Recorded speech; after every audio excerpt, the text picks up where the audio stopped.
nggak ada Rp1 pun yang ke saya. Itu akan Sampai saat ini belum terungkap adanya aliran.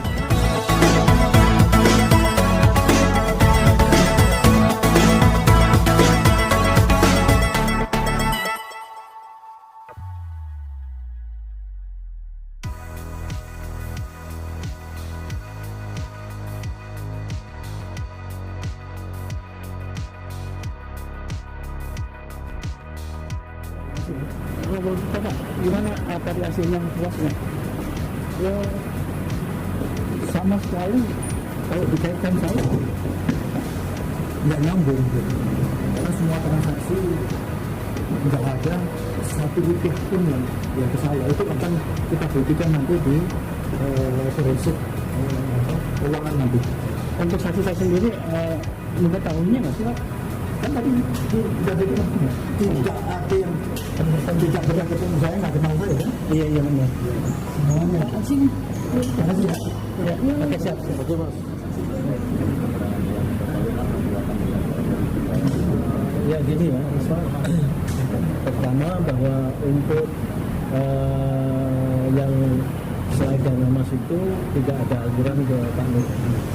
Kan tadi sudah saya mintakan keterangan kepada saksi-saksi bahwa nama-nama yang disebut itu tidak ada nama Pak Nur Hadi maupun istrinya Bu Bin Suraida. Pertama, yang kedua soal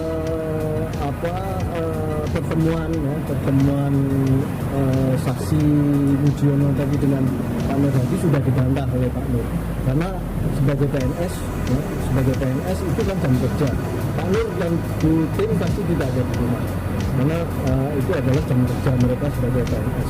Itu yang pertama. Yang kedua, bahwa sejak penggeledahan April 2016 Pak Nur sudah tidak lagi berdomisili di Angleter.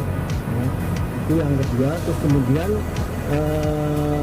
untuk yang lain-lain kan sudah jelas tadi, tidak saksi-saksi menegaskan bahwa terkait dengan nama-nama Kelvin, Zulga dan lain sebagainya itu mereka tidak tahu menahu ya hubungan mereka dengan Pak Nur. Ya, intinya saya kira tiga hal itu yang utama, bahwa Pak Nur tidak sampai saat ini belum terungkap adanya aliran dana ke Pak Nur. Dan itu juga akan dilakukan pembuktian berupa uji forensik oleh auditor itu pada persidangan. Kita akan mengajukan itu. Itu sudah kemudian ada saksi lagi ya, masih saksi dari pihak penuntut ini. Ya itu nanti beliaulah yang bisa menerangkan soal transaksi itu. Pak Nur terus saya nggak tahu soal transaksi itu, dan catatan beliau kan hanya soal pertemuan si Pak Mujiono dengan beliau di rumahnya. Soal transaksi bagaimana Rizky melakukan penukaran itu nanti Rizky yang akan memberikan. Saya kira itu harapannya Pak. Ya harapan kita ya yang terbaik buat Pak Nur ya tentu saja dakwaan tidak terbukti. Saya kira itu. Sidang berikutnya tanggal seminggu dari itu tanggal 12 Januari 2020. Itu dari Senin. Yang keberapa sidang? Sidang yang keberapa? Ketiganya. Saksi ya, masih saksi dari penuntut umum. Dengan Pak siapa? Dengan Rujito dan Iksan. Rujito dan Iksan.